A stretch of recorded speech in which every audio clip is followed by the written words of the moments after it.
오늘 본문에서 이제 이세벨이 죽습니다. 이세벨은 바알을 섬기는 이제 시돈 왕 엣바알의 딸입니다. 그리고 사실상 북이스라엘을 무려 36년 동안 통치해 왔던 여인입니다. 우리 열왕기상 21장 25절의 말씀을 한번 보시죠.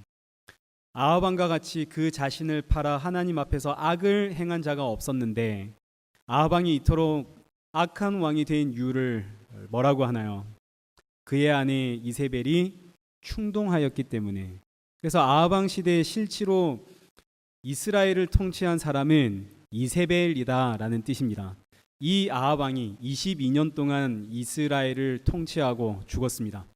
아합 왕의 아들 아하시야는 2년을 통치했고 이 아하시야는 아들이 없어서 다시 아합 왕의 아들 요람이 이스라엘의 왕이 되어서 12년을 통치하게 되어집니다. 그래서 보기에는 왕들이 이스라엘을 통치했지만 그러나 사실 이세벨이 36년 동안 이 왕들의 뒤에서 습정을 해왔습니다. 열왕기하 9장 22절 말씀을 한번 보시죠. 우리 지난주에도 보았듯이 이스라엘 군대 장관 예후가 하나님께 기름 부음을 받아서 이제 반역을 일으킨 사건입니다. 이때 아합 왕의 아들 요람은 예후가 반역을 일으켰다는 사실을 모르고 이제 22절에 기록되어 있는 것처럼 자신을 죽이러 온 이 예후에게 평안하냐, 평안을 물으려고 나에게 찾아왔느냐라고 묻습니다. 그러자 이 예후가 하는 말이 너의 어머니 이세벨의 음행과 술수가 이렇게 많은데 어찌 평안이 있으리요. 지금 북이스라엘의 왕은 요람 왕입니다. 그런데 이 예후의 말을 보시면 이세벨의 그 음행과 술수가 북이스라엘을 지배하고 통치하고 있더라. 그런데 어떻게 평안할 수 있느냐? 그럼 이제 이 이세벨의 음행과 술수가 무엇인지를 우리 한번 생각해 봐야 됩니다. 이스라엘이라고 하는 이 나라는 여호와 하나님 신앙을 버린 적이 단 한순간도 없습니다. 이들은 여호와 하나님을 버릴 수가 없는 백성들입니다. 그런데 이스라엘의 왕 아합이 시돈 왕의 딸 이세벨과 결혼을 하게 되어집니다. 이세벨은 바알과 아세라를 섬기는 여인이죠. 이스라엘은 하나님을 섬기는 나라입니다. 이 둘은 절대로 섞일 수가 없습니다. 그럼 이 둘을 섞으려면 어떻게 해야 할까요? 두 가지의 방법이 있겠죠. 첫째는 여호와 하나님과 바알과 아세라를 함께 섬기는 방법이 있을 것이고, 여호와 하나님이라고 하는 이 말은 강한 하나님, 전능하신 하나님 이런 뜻입니다.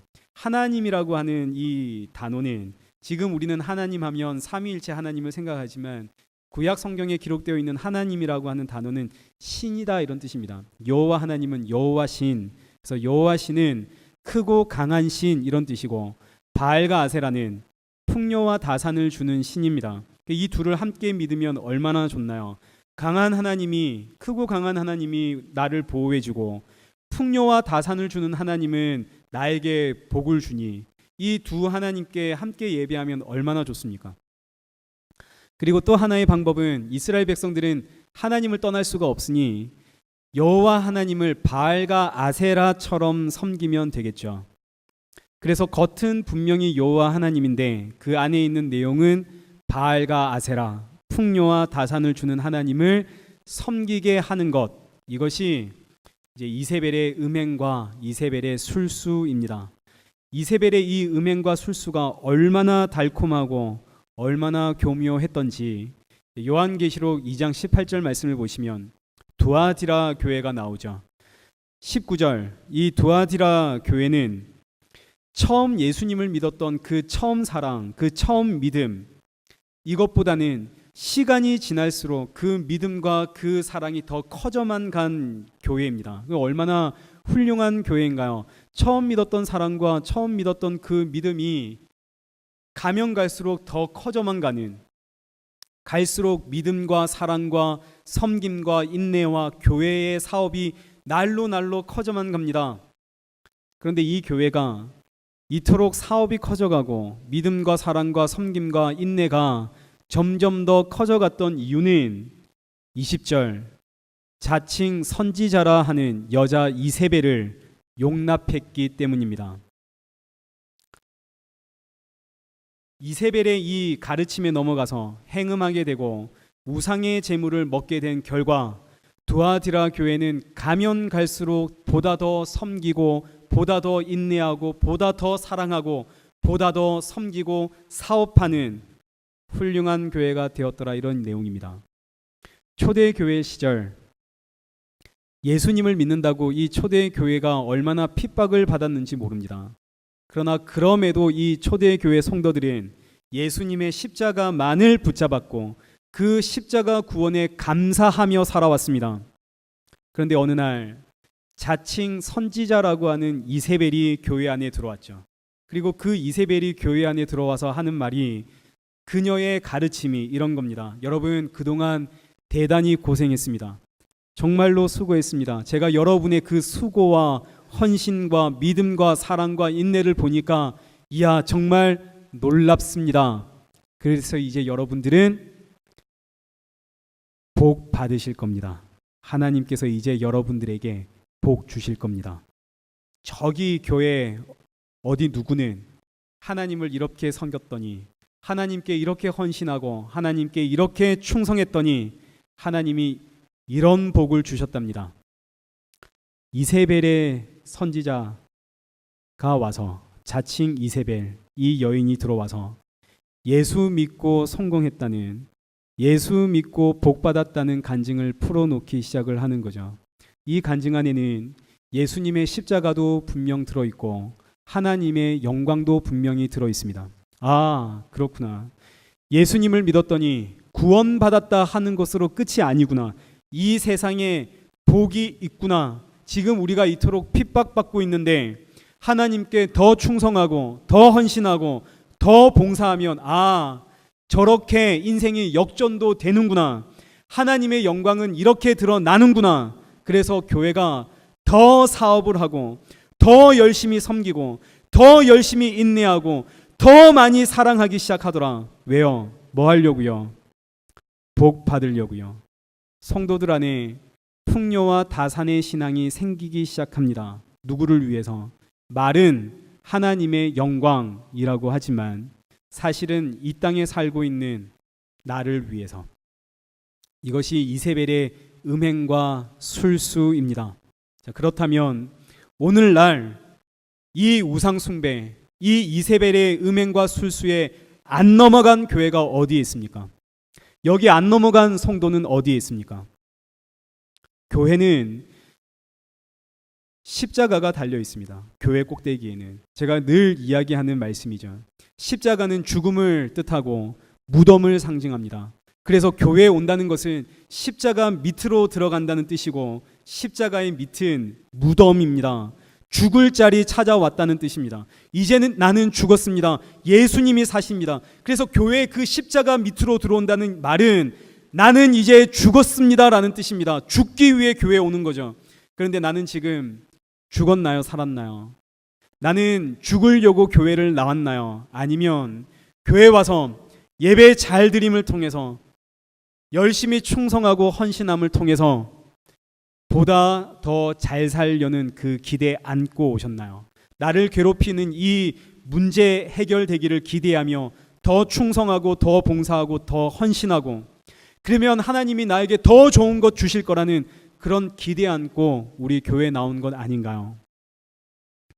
이세벨의 음행과 술수는 교회 안에 가득합니다.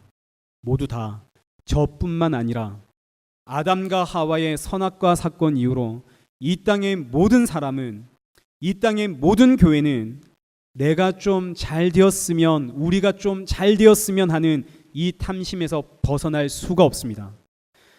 그 믿음 좋다고 칭찬받았던 두아디라 교회 지금 어디 있나요? 그 사랑과 섬김과 인내의 교회 지금 어디에 있나요? 흔적도 없습니다. 우리 믿음의 조상들을 한번 보시죠. 고린도전서 2장 2절. 나는 예수 그리스도와 십자가 외엔 자랑할 것이 없습니다. 빌립보서 3장 8절. 내 주 예수 십자가 외엔 모든 것을 해로 여깁니다. 우리 믿음의 조상들은 무엇만 자랑했나요? 예수님의 십자가만 자랑하고 있는데 오늘 우리는 뭐 자랑하고 싶으신가요? 나를 자랑하고 싶죠. 저도 저를 자랑하고 싶습니다. 좋은 것 가지고 싶고 또 좋은 것 사고 싶습니다. 저도 십자가에서 죽는 이야기 그거 이제 그만하고 이제는 좀 사는 이야기, 재미있는 이야기, 세상에서 잘 되는 이야기, 복 받는 이야기 하고 싶습니다. 그러나 이것이 이세벨의 음행이고 이세벨의 술수입니다. 그럼 이제 본문으로 돌아가서 이 이세벨이 어떻게 죽는지를 한번 보시죠. 이세벨이 죽는 그 과정을 한번 보겠습니다. 30절 말씀. 예후가 이스라엘에 오니 이세벨이 듣고 눈을 그리고 머리를 꾸미고 창에서 바라보다가, 자, 세상에 지금 예후가 이세벨의 아들 요람을 죽였습니다. 그 소식을 이세벨이 들었습니다. 또 예후가 이제는 이세벨을 죽이러 온다는 소식을 이세벨이 들었습니다. 그런데 이세벨이 그 소식을 듣고 뭐 했다고요? 지금 죽을 이 순간에 이세벨이 뭐 했나요? 눈썹 그리고 머리를 단장하고. 여러분 이건 무슨 뜻일까요? 이세벨이 예후를 유혹하려고 눈썹 그리고 머리 꾸미고 창에 걸터 앉고 그랬다는 뜻인가요? 그거 아니죠. 31절 말씀에 이세벨이 예후에게 하는 말이 주인을 죽인 너 시므리여 평안하냐. 이 시므리라고 하는 사람은 과거에 이스라엘의 장군으로 왕을 반역해서 7일 천하 7일 동안 왕으로 이스라엘을 통치하다가 죽었던 사람입니다. 그래서 이세벨이 이 예후를 시므리에 빗댄 것은 너도 반역을 해서 이제 왕이 될 것이지만 너의 천하도 7일 안에 끝날 것이다 라는 비꼬미고 저주입니다. 그래서 이세벨이 눈썹을 그리고 머리를 꾸미고 이렇게 단장을 했다는 이 의미는 예후를 유혹하기 위해서가 아니라 죽어도 나는 어떻게 죽어야겠다. 죽어도 나는 단정하게. 그 이세벨이라고 하는 그 이름처럼, 이세벨이라고 하는 이름은 정숙함, 단아함이라는 뜻입니다. 그래서 그 이름처럼 나는 죽어도 고상하게, 정숙하게, 우아하게, 단아하게 죽겠다. 죽어도 이 자존심은 내가 지키고 죽겠다, 이런 뜻입니다. 오늘 이 땅에 살아가는 모든 사람은 이 이세벨에서 떠날 수가 없죠. 오늘 교회 오실 때 그냥 오셨나요? 뭐라도 찍어 바르고 오지 않으셨습니까? 저도 얼굴에 로션 바르고 머리는 그 포마드 기름 바르고 왔습니다. 교회 안 가면 안 갔지 그냥은 못 간다. 저 이해합니다. 생얼로 오시면 얼마나 우리가 놀라겠습니까, 서로가. 근데 교회를 한번 보시죠. 교회는 어떤 곳이라고요? 죽는 곳입니다. 무덤입니다. 십자가입니다. 죽음의 장소. 그런데 이 죽음의 장소, 죽을 자리 찾아와서 무덤에 들어간 이 순간까지 우리 뭐 하고 왔나요? 지금 씻고 바르고 왔죠. 우리가 이세벨이라는 뜻입니다. 죽는 그 순간까지 이 세상에서 내 자존심 챙기는 이세벨이 오늘 나의 모습입니다. 여기에 아멘 하셔야 됩니다. 은혜라고 하는 것은 내가 죄인이라는 사실을 인정했다라는 뜻입니다. 성경 속에 등장하는 이 악한 자가 바로 나구나. 이걸 깨닫는 것이 은혜입니다. 오늘 우리가 이세벨입니다. 아멘. 아멘 하셔야 됩니다. 그럼 이제 이 이세벨이 어떻게 죽는지 한번 보시죠. 32절입니다. 예후가 내 편이 될 자가 누구냐? 그러자 두어 네시가 예후를 내려다봅니다. 33절에 예후가 그들에게 명하죠. 이세벨을 내어 던져라. 그러자 네시들이 이세벨을 잡아서 창에서 내다 던지자 몸이 터져서 피가 사방에 터지고, 그리고 예후는 이 터진 이세벨의 시체를 밟고 지나갑니다. 비참하게 죽었죠. 근데 여기서 끝이 아닙니다. 34절. 예후가 이세벨을 죽이고 성에 들어가서 먹고 마시다가 그래 창에 떨어져 죽은 이세벨 왕의 딸이니까 가서 찾아서 장사해 주어라. 그래서 35절에 장사해 주려고 그 이세벨의 시체를 찾으러 가보니까 세상에 두골과 발과 손 외에는 찾을 수가 없습니다. 아니 이 짧은 시간에 무슨 일이 일어난 건가요? 36절. 이세벨의 머리와 손과 발 외에는 아무것도 찾을 수가 없습니다. 이 소식을 들은 예후가 이건 여호와께서 디세 사람 엘리야를 하신 그 말씀대로 이루어진 것이구나. 이르시기를 이스라엘 토지에서 개들이 이세벨의 살을 먹을 것이다. 그 말씀대로 되었구나. 이세벨의 죽음은 창에서 던져져서 몸이 터져서 죽었다 이걸로 끝이 아니라 개들이 뜯어먹는 죽음입니다. 예후는 이세벨의 시체를 찾아내서 장사 지내주려고 했는데 그런데 예후의 뜻대로 된 것이 아니라 오직 하나님의 말씀대로 되죠. 이세벨은 하나님의 말씀대로 개들에게 뜯겨 먹혀야 됩니다.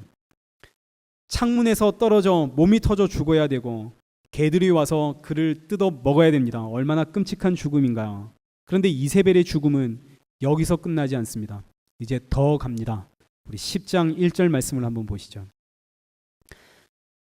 아합의 아들 이세벨의 아들 70명이 사마리아에 있습니다. 예후가 사마리아에 편지를 써서 보냅니다. 그들 중에 왕을 하나 세워라. 그리고 나와 싸우자. 그러자 7절 예후의 편지를 받은 자들이 이세벨의 아들 이 아합의 아들 70명을 모두 잡아 죽이고 그 머리를 광주리에 담아다가 예후에게 보냅니다. 그러자 예후는 이 70개의 머리가 든 광주리를 8절 말씀처럼 성문에 두 무더기로 쌓아둡니다. 35개, 35개. 성을 오가는 모든 백성들이 이 끔찍한 죽음의 모습을 보는 거죠. 백성들이 생각하는 겁니다. 이 끔찍한 죽음은 대체 무엇 때문인가? 이세벨의 음행과 술수 때문이구나. 그래서 10절의 말씀처럼 결국 하나님의 말씀만이 이루어지는구나. 하나님의 말씀대로 되었구나. 하나님께서 선지자를 통해서 이세벨에게 속한 자는 모두 다 죽는다 하셨는데 그 말씀대로 이루어졌다라는 뜻입니다. 이세벨의 죄로 이세벨 그 개인만 죽은 것이 아니라 그의 자녀들까지 목이 잘려 죽습니다. 그런데 이세벨의 죽음은 여기서 끝나는 게 아닙니다. 여기서 더 갑니다. 이제 이세벨에 속한 자는 모두 다 죽습니다. 그래서 열왕기하 10장 18절 말씀을 한번 보시죠. 예후가 바알을 섬기는 대회를 엽니다. 19절 바알의 모든 선지자와 모든 섬기는 자와 모든 제사장들 한 사람도 빠짐없이 모두 다 참여해라. 21절 바알을 섬기는 모든 사람들이 빠짐없이 모였을 때에 25절 한 사람도 남기지 않고 모두 죽였고 그리고 26절 바알의 신상을 불살랐고 27절 바알의 신당을 변소로 만들었습니다. 이세벨에 속한 자는 그야말로 한 사람도 남김없이 모두 다 죽었습니다. 그럼 이제 정리해 보죠. 누가 이세벨인가요? 오늘 누가 이세벨인가요? 죽을 자리에서조차 눈썹 그리고 머리를 꾸미는 그 이세벨이 오늘 나라는 사실을 알았습니다. 내가 이세벨입니다. 그리고 이 이세벨의 음행과 술수는 한마디로 우상 숭배입니다. 하나님을 우상 숭배하도록 만든 거죠. 골로새서 3장 5절에 있는 말씀처럼 탐심이 우상 숭배입니다. 아무리 하나님을 찾고 아무리 예수님을 부르고 아무리 성령님을 찾아도 그 안에 탐심이 있으면 우상 숭배에 지나지 않습니다. 그러니 오늘 우리가 이세벨이요. 오늘 우리가 우상 숭배자군요. 그럼 나의 죽음은 나 개인의 죽음으로 끝이 아닙니다. 나와 내 자녀들과 나에게 속한 모든 이들의 죽음으로 끝이 납니다. 내 인생은 이렇게 끝이 나야 마땅합니다. 여기에 아멘 하십니까? 우리의 인생은 이렇게 끝이 나야 마땅한 인생입니다. 우리는 이세벨이고 우리는 우상 숭배자이기에 터져 죽어야 되고 개들이 와서 우리의 시체를 찢어 먹어야 되고 우리의 자녀들은 목 베어 죽어야 되고 나에게 속한 자들은 다 죽어야 됩니다. 마땅합니다. 얼마나 비참한가요?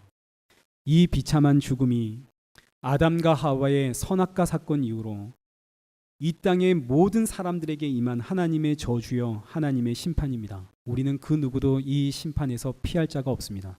누가 이 죽음에서 피할 수 있습니까? 그럼 이제 우리 예후를 한번 생각해 보겠습니다. 예후는 하나님의 심판의 도구가 되어서 우리 10장 30절 말씀을 보시면 기록되어 있는 것처럼 하나님의 말씀을 잘 행한 사람입니다. 하나님의 그 뜻대로 하나님의 마음에 있는 대로 아합의 집을 심판한 사람입니다. 얼마나 훌륭한 사람인가요? 그러나 예후를 향한 최종 평가는 훌륭한 사람이다가 아닙니다. 우리 31절 말씀 보시죠. 그러나가 붙죠. 그러나 예후가 전심으로 하나님 여호와의 율법을 지켜 행하진 아니하였더라.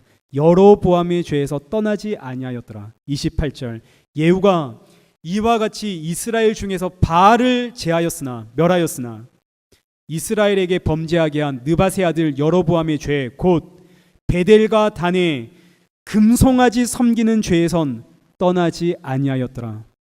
예후는 하나님의 말씀을 잘 행한 훌륭한 사람입니다. 그런데 놀랍게도 예후가 믿었던 하나님은 어떤 하나님이라고요? 금송아지 하나님이라고요. 금송아지 하나님. 예후는 이세벨을 죽였고 바알과 아세라 믿는 모든 사람들 다 죽였습니다. 그런데 정작 예후의 하나님은 어떤 하나님? 금송아지 하나님. 금송아지라는 것은 풍요와 다산을 상징합니다. 풍요와 다산은 누굽니까? 바알과 아세라죠.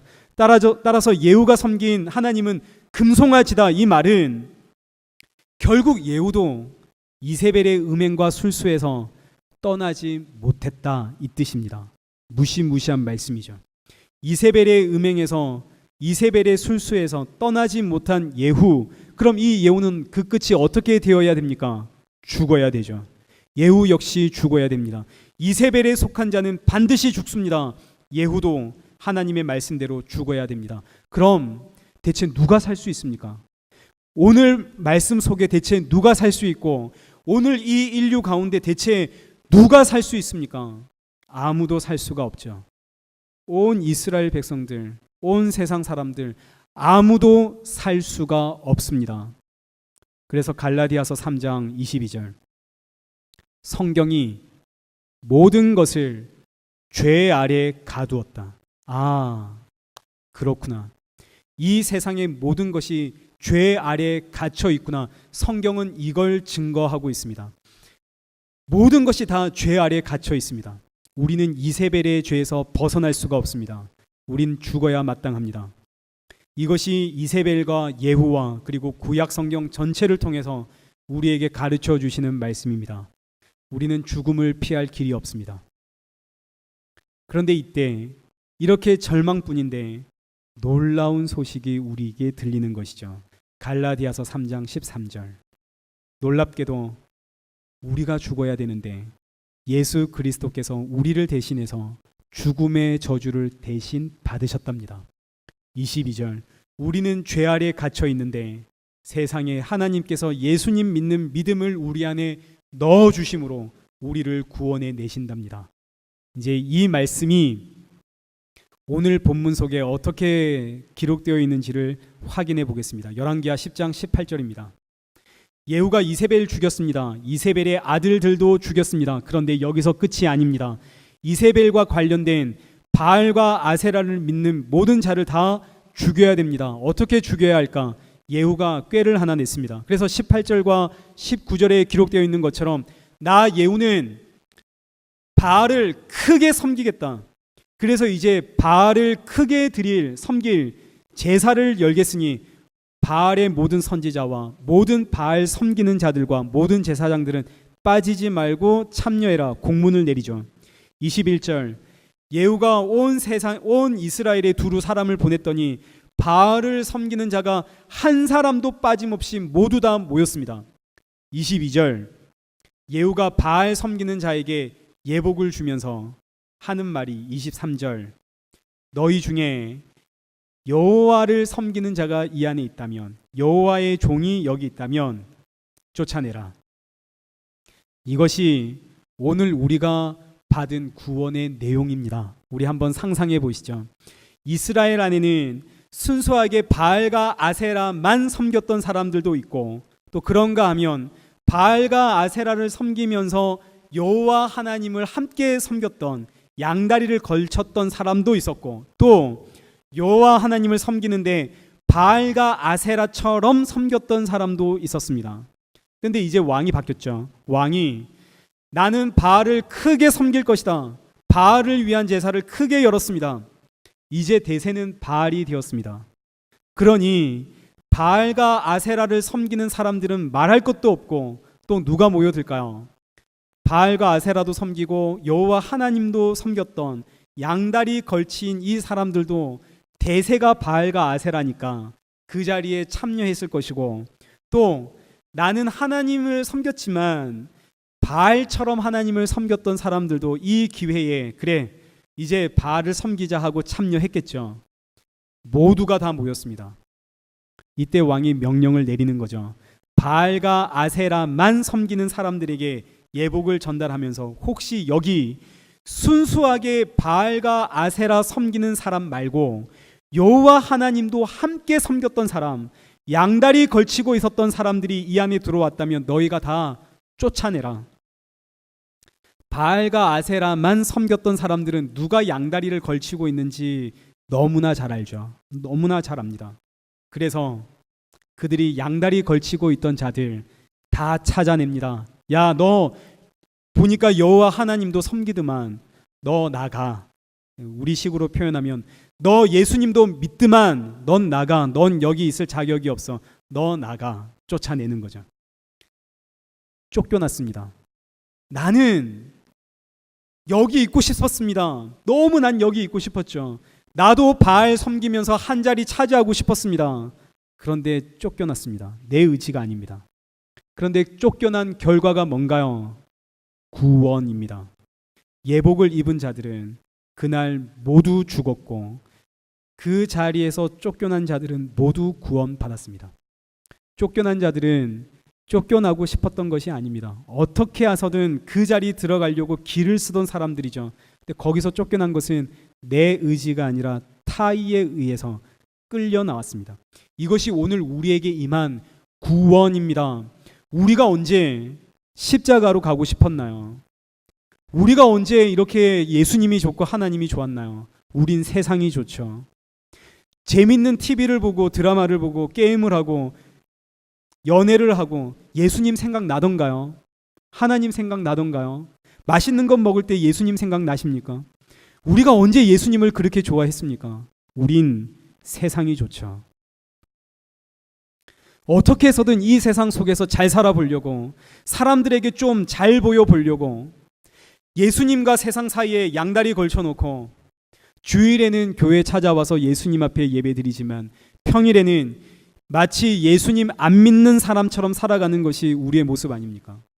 근데 놀랍게도 이 세상이 날 안 끼워주는군요.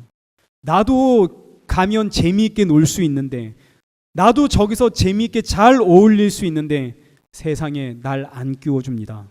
세상이 날 쫓아냅니다. 알고 보았더니 예수님이 저 십자가에서 나를 잡아 당기더라. 이것이 우리가 받은 구원입니다. 나는 이세벨이요, 이세벨의 음행과 술수에 사로잡혀 있는 자인데 이런 나에게 하나님께서 예수 믿는 믿음 넣어주셨습니다. 그런데 여전히 나는 예수님을 믿지만 세상이 좋네요. 세상에서 잘 살고 싶습니다. 좀 보란듯이 멋지게 살고 싶습니다. 그래서 눈썹도 그리고 싶고 머리도 멋지게 꾸미고 싶고, 그런데 세상이 날 안 끼워줍니다. 이것이 하나님의 은혜요, 사랑이요, 구원이라는 뜻입니다. 왜 이럴까? 돌아보았더니 예수님이 저 십자가에서 나를 잡아 끌어 당기더라. 에스겔 23장 4절 말씀을 한번 보시죠. 오홀라와 오홀리바라는 자매가 있었습니다. 오홀라는 북이스라엘을 상징하고 오홀리바는 남유다를 상징합니다. 오홀라와 오홀리바라는 이 이름은 오헬이라고 하는 단어에서 파생된 이름들입니다. 그 어원이 하나님의 천막이라는 뜻입니다. 오홀라라는 이름도 오홀리바라는 이름도 다 하나님의 천막이라는 뜻입니다. 이 의미는 이스라엘 백성들은 하나님의 천막 안에서 살아야 된다라는 뜻입니다. 하나님 천막 안에는 누가 살고 있을까요? 하나님이 살고 계시겠죠. 하나님이 살고 계시니 하나님의 천막 아닙니까? 그래서 이스라엘 백성들은 하나님의 천막에서 하나님과 동행하며 살아야 하는데, 그런데 나와 동행하는 그 하나님을 보니 나의 하나님은 천막 짓고 살고 계시고, 저 이방의 하나님, 아수르의 하나님, 애굽의 하나님을 보니 저들의 하나님은 크고 튼튼한 웅장한 요새에 살고 있더라. 오홀라와 오홀리바가 갈등하는 거죠. 우리가 믿는 하나님은 천막에 사는데, 이 하나님 계속 믿으면 나 계속 천막에 살아야 될 것 같은데, 근데 저 아수르의 하나님, 애굽의 하나님, 저 하나님은 웅장한 요새에 살고 있으니, 저 아수르의 하나님, 애굽의 하나님 믿으면 나도 저 요새 가서 살 수 있을 것 같은데, 그러면 천막에서 살고 있는 신 믿고 싶을까요? 아니면 웅장한 요새에서 살고 있는 신 믿고 싶을까요? 여러분, 어떤 신 믿고 싶습니까? 천막 신 믿고 싶습니까? 웅장한 요새 신 믿고 싶습니까? 요새에 있는 신 믿고 싶죠. 그래서 오홀라와 오홀리바가 천막에서 나와서 아수르 사람들을 쫓아가고 애굽 사람들을 쫓아가기 시작합니다. 이 이야기가 에스겔 23장의 내용입니다. 이 천막에서 벗어나 저 요새에서 나도 멋지게 폼나게 한번 살고 싶은 오홀라와 오홀리바, 그들이 계속 애굽 찾아가고 아수르 찾아가니 25절 말씀 보시죠. 하나님께서 오홀리바와 오홀라의 코와 귀를 잘라버리셨습니다. 코와 귀가 잘린 여자 고개 들고 다닐 수 있을까요? 코와 귀가 잘린 여자 세상 사람들이 좋아하겠습니까? 아니죠. 쫓아내겠죠. 이게 오늘 우리가 받은 구원의 이야기입니다. 오홀라와 오홀리바, 어떻게 해서든 세상에서 어울리고 싶었습니다. 저 요새에서 나도 보란듯이 멋지게 살고 싶죠. 나도 눈썹 그리고 머리 꾸미고 이젠 천막에서 사는 것 지긋지긋합니다. 그러자 하나님께서 오홀라와 오홀리바의 코를 자르고 귀를 잘라 세상과 교제하지 못하게 하십니다. 세상에서 쫓겨남을 당하게 하십니다. 이게 오늘 우리가 받은 구원입니다. 오늘 우리 모습 한번 보시죠. 세상이 재밌고 세상이 날 끼워주고, 그럼 이 좋은 날 우리 교회와 이 자리에 앉아 있을 이유가 없습니다. 근데 나는 세상이 너무 좋은데 세상이 날 안 끼워주니까, 날 불러주지 않으니까 우리 지금 이 자리에 와서 예배 드리고 있지 않습니까? 이게 은혜입니다. 이 은혜의 자리에 왔습니다. 근데 우리 오늘 이 은혜의 자리에 와서 우린 뭘 구하고 있나요? 뭘 구하고 있나요? 정말로 내가 이세벨과 같은 죄인이라는 사실을 알면 예수님 믿는 믿음 외에는 우리가 구할 것이 없습니다. 하나님 맞습니다. 저는 코가 잘려야 되고 귀가 잘려야 되는 죄인입니다. 저는 죽어 마땅한 죄인입니다. 그런데 나에게 이런 믿음 넣어주셨고 세상에서 쫓겨나게 하시고 십자가로 끌어당겨 주시니 감사합니다. 이것이 성도의 신앙 고백이요 기도의 제목입니다. 이제 말씀 믿겠습니다.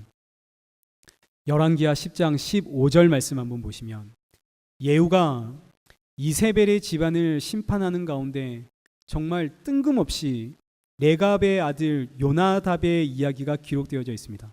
정말 너무나 뜬금없이 레갑의 아들의 이야기가 여기 기록되어 있는 거죠. 감춰진 복음의 이야기입니다. 지금 열왕기하 9장과 10장은 모두가 다 죽는 이야기입니다. 이세벨이 죽고, 그리고 이세벨의 아들들이 죽고, 이세벨과 관련된 사람들 다 죽고, 심지어 이세벨을 심판하고 있는 예후까지도 죽고, 온통 죽음뿐인데, 그런데 이 성경 안에 레갑의 아들들의 이야기, 요나답의 이야기가 들어가 있으므로 살 길이 어디에 있는지를 우리에게 알려주십니다. 레갑의 아들 요나답, 줄여서 요나답입니다. 요나답, 레갑의 아들 요나답이 예후가 이세벨의 집을 심판하는 것을 보면서 깨달은 것이 있습니다. 첫째는, 이세벨에게 속한 자는 반드시 죽는구나. 이세벨에게 속한 자는 하나님의 심판을 피할 길이 없구나. 이걸 레갑의 아들 요나답이 깨닫습니다. 둘째는, 그런데 이 땅에 발 붙이고 사는 한은 이세벨의 영향에서 벗어날 수가 없구나. 레갑의 아들 요나답이 이 사실을 깨닫고, 그래서 이 레갑의 아들 요나답이 자신의 후손들에게, 자녀들에게 유언을 남깁니다. 이제 어떤 유언을 남기냐면 예레미야 35장 6절입니다. 레갑의 아들 우리 선조 요나답이 우리에게 명령하여 이르기를 크게 두 가지. 첫째, 영원히 포도주 마시지 마라. 둘째, 집을 짓고 살지 마라. 포도주를 마시지 마라라는 의미는, 포도주는 문화를 상징합니다. 세상의 문화, 세상에 취하지 마라. 세상에 취하면 이세벨의 영향에서 벗어날 길이 없다. 둘째, 집을 짓지 마라. 집을 짓지 마라. 이 의미는, 집을 짓는다는 의미는 안전을 보장받기 위해 벽을 쌓는다라는 뜻입니다. 내 것을 지키기 위해 벽을 쌓는다. 바알의 신앙이 풍요와 다산입니다. 풍요와 다산을 지키기 위해선, 내 재산 지키기 위해선 반드시 벽 쌓아야 합니다. 따라서 벽을 쌓기 시작하면, 집을 짓기 시작하면 바알의 신앙에서, 이세벨의 영향에서 벗어날 길이 없습니다. 그래서 레갑의 아들 요나답이 이세벨의 영향이 얼마나 무서운지 보았기 때문에, 이세벨의 그 죽음과 심판이 얼마나 끔찍한지를 보았기 때문에 레갑의 아들 요나답이 그 후손들에게 이런 유언을 남기는 거죠. 첫째, 너희는 영원히 포도주 마시지 마라. 너희 세상 문화 좋아하고 세상에 취하면 답이 없다. 그러니 세상 사랑하지 마라. 둘째, 집 짓고 살지 마라. 너를 보호하고자 집을 지으려고 하지 마라. 예수님이 너의 피난처시다. 예수님이 너의 집이다. 예수 믿고 살아라. 복음의 말씀입니다. 그 결과 레갑의 후손들에게 하나님께서 어떤 약속을 주시냐면 예레미야 39장 19절, 레갑의 아들 요나답에게서 내 앞에 설 사람이 영원히 끊어지지 아니하리라. 그럼 이제 오늘 본문을 보시죠. 오늘 본문 속에는 모두가 다 죽습니다. 이세벨도 죽고 이세벨의 아들도 죽고 이세벨에 속한 자 다 죽습니다. 이세벨을 심판한 예후도 죽습니다. 살 자가 아무도 없습니다. 그런데 레갑의 아들이 나옵니다. 그의 아들 요나답, 그와 그 후손들은 영원히 삽니다. 어떻게 사나요? 포도주 마시지 마라. 집을 짓지 마라. 달리 표현하면 세상 사랑하지 말고 예수 믿고 살아라 라는 뜻입니다. 죽음을 피할 유일한 길은 예수 믿는 길뿐이다 하는 것이죠. 레갑의 후손들이 이 요나답의 유언을 따라 예수님이 오시기 동안 그 수백 년 동안 포도주 마시지 않고 집을 짓지 않고 살다가 마침내 레갑의 후손들이 예수님을 만나게 되어집니다. 우리 구주 예수님 마국간에서 태어나실 때 가장 먼저 그 소식 듣고 찾아온 목동들이 레갑의 후손들이죠. 오늘 우리에게 주시는 말씀입니다. 우리 구주 예수님 다시 오실 그날까지 레갑의 후손들처럼 포도주 마시지 않고 집을 짓지 않는, 세상 사랑하지 않고 예수님 믿고 살아가는 저와 여러분 되시길 축원합니다. 우리 이 찬양의 가사처럼 살아가는 이 모든 순간이 은혜임을 믿으십니까? 그러면 무엇이 은혜입니까? 좋은 학교에 입학해서 은혜인가요? 좋은 직장에 취업해서 은혜인가요? 좋은 사람 만나서 은혜인가요? 아니면 힘들게 하던 그 문제가 해결되어서 은혜인가요? 여기서 끝이 나면 안 됩니다. 내가 살아가는 이 모든 순간이 은혜라는 이 의미는 세상에서 잘 되는 나, 그걸 보며 좋아하고 행복해하고 있는 나, 이런 나의 모습이 죄라는 것을 깨닫게 되는 것, 이게 은혜입니다. 그래서 이 사실을 깨닫고 내 눈을 돌려 예수님의 십자가를 보니 이것이 은혜다라는 뜻입니다. 내가 살아가는 모든 순간이 죽어 마땅함에도 불구하고 십자가로 나를 구원해 주시니 이것이 은혜라는 뜻입니다. 우리 이 시간에 하나님 앞에 기도하며 나가실 때 오늘 나는 과연 나의 모든 순간 무엇을 은혜라 여기며 살아왔는지를 돌아보며, 근데 이런 날 향한 예수님의 십자가의 은혜가 얼마나 놀랍고 큰 은혜인지를 묵상하며 우리 함께 기도의 자리로 나아가겠습니다. 기도하겠습니다.